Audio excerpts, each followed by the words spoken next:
السلام علیکم ورحمۃ اللہ وبرکاتہ۔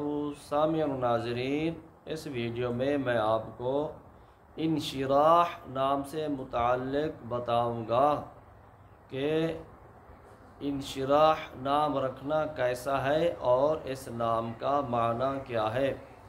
تو انشراح، الف کے نیچے زیر، نون کے اوپر جزم، شین کے نیچے زیر، آگے را کے اوپر زبر، را کے آگے الف اور آخر میں حا، حلوے والی حا، انشراح۔ اس کا معنی ہے واضح ہونا، کشادہ ہونا۔ تو معنی کے اعتبار سے یہ نام رکھنا درست ہے۔ اگر کوئی شخص کسی بچی کا، اپنی بچی کا یہ نام یعنی انشراح رکھنا چاہتا ہے تو یہ نام رکھ سکتا ہے، اس نام کے رکھنے میں کوئی قباحت نہیں ہے۔